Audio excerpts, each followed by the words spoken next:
আসসালামু আলাইকুম। জান্নাত শিলা কিচেনে সবাইকে স্বাগতম জানাচ্ছি। কুরবানির ঈদ স্পেশাল লাচ্ছা সেমাই রান্না করব, সেজন্য সবাইকে আমন্ত্রণ জানাচ্ছি আজকের আমার এই নতুন রেসিপিটি দেখার জন্য। আসছে কুরবানির ঈদের, চাইলে আপনারা এভাবে লাচ্ছা সেমাইটা তৈরি করতে পারেন। সবাইকে কিন্তু খুবই পছন্দ করবে, সবাই আপনার প্রশংসাও করবে। এই যে দেখেন, দেখি মনে হচ্ছে না যে এটা কতটা মজার হবে। এটা কালারফুল সেমাই, এটা আমার ছেলের অনেক পছন্দ, ওর জন্য আনতেই হয় এই সেমাইটা। তো আমি সঠিক মেজারমেন্টে সব কিছুর সঠিক মেজারমেন্ট দিয়ে আজকে এই সেমাইটা রান্না করব। চাইলে ঈদের আগের দিন রাত্রে রান্না করে ফ্রিজে রেখে দিলে সবাইকে নামাজে যাওয়ার আগে পরিবেশন করতে পারবেন, আর মুখে দিবেন একদম মিলিয়ে যাবে, এতটাই মজার। সবাইকে খাওয়াবেন, সবাই খেয়ে আপনার প্রশংসা করবে।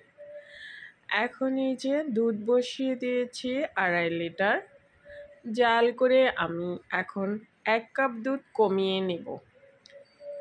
অবশ্যই রান্নার আগে দুধটা একটু ঘন করে নিতে হবে। আমি জাল করে 1 কাপ দুধ কমিয়ে নিয়েছি। এ পর্যায়ে আমি অ্যাড করছি 5টা সাদা এলাচ, একটা কালো এলাচ, এগুলো ফাটিয়ে দিয়েছি, এতে করে এলাচের সুঘ্রাণ বেরিয়ে আসবে।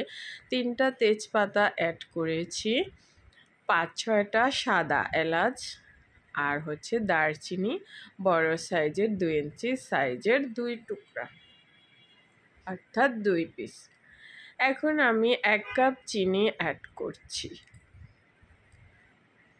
2.5 লিটার দুধ ঘন করলে কিন্তু একটু মিষ্টি বাড়ে, তাই 1 কাপ চিনি নিয়েছি। প্রথমে 4 ভাগের 3 ভাগ দিয়ে দিয়েছি চিনি, একটু রেখে দিয়েছি মিষ্টিটা টেস্ট করে, অতটুকু দিয়ে দেব। অর্থাৎ আমার 2.5 লিটার দুধের জন্য 1 কাপ ভর্তি করে চিনি লাগবে। বেশি মিষ্টি হলে কিন্তু এ সমস্ত খেতে ভালো লাগে না। এখন এই যে চিনির ব্যালেন্স ঠিক রাখার জন্য, অর্থাৎ মিষ্টি, সামান্য 1 চিমটি লবণ দিয়ে দিলাম, আর 1 কাপ পাউডার মিল্ক এখানে অ্যাড করলাম। পাউডার মিল্কটা অবশ্যই দিবেন, এতে করে স্বাদ বৃদ্ধি পায়। এই যে পাউডার মিল্কটা অ্যাড করলাম, এটার জন্য যে কি পরিমাণ স্বাদ বেড়ে যাবে সেমাইতে। একদম উঁচু করে 1/2 কাপ দুধ এখানে পাউডার মিল্ক অ্যাড করেছি। এ পর্যায়ে কিছুক্ষণ জাল করে নিচ্ছি। আবার আমি 1 টেবিল চামচ গুঁড়া দুধ দিয়ে দিলাম, অর্থাৎ 1 কাপ উঁচু করে আর 1 টেবিল চামচ দিয়ে এখন কিছুক্ষণ জাল করে নিচ্ছি। আর বাকি চিনিটাও আমার মনে হচ্ছে লেগে যাবে, তাই 1 কাপ পুরোই চিনি লাগলো এখানে 2.5 লিটার দুধের জন্য। আমি একটু একটু করে টেস্ট করছি আর চিনিটা দিয়ে দিচ্ছি। এখন এই যে বেশ কিছুক্ষণ জাল করার পর এখন এই যে মশলাগুলো তুলে ফেলে দিচ্ছি। খাওয়ার সময় যদি মশলাগুলো থাকে তাহলে খেতে ভালো লাগে না, তাই না? আমি সবগুলো মশলা তুলে ফেলে দিচ্ছি।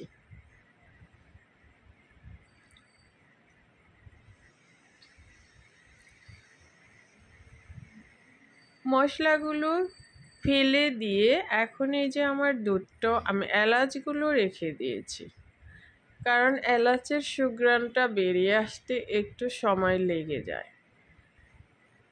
এখন দুধ জাল করা হয়ে গিয়েছে। এ পর্যায়ে দেখতে পাচ্ছেন এখন দুধটা আমি একটু ঠান্ডা করে নেব, যেন আপনি আঙ্গুল 30 সেকেন্ড ধরে রাখতে পারছেন। অর্থাৎ দুধটাকে আমি 80% একটু ঠান্ডা করে নিলাম।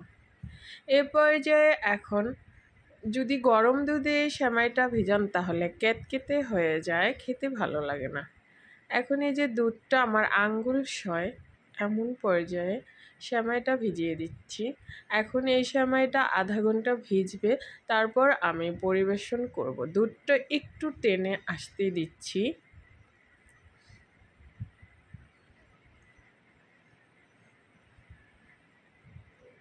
এখন দুধটা যখন একটু টেনে গেছে, এখন গার্নিশ করার জন্য বাদাম কুচি, কাঠবাদাম, কাজু বাদাম, পেস্তা বাদাম কুচি করে সেমাইয়ের উপরে ছড়িয়ে দিচ্ছি।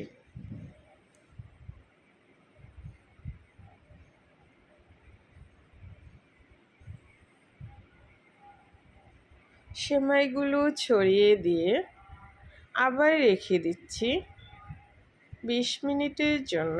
এখন আমি সেমাইটা ভিজতে দিচ্ছি। প্রথমে 10 মিনিট রেখে দিয়েছিলাম বাদাম গার্নিশ করার জন্য।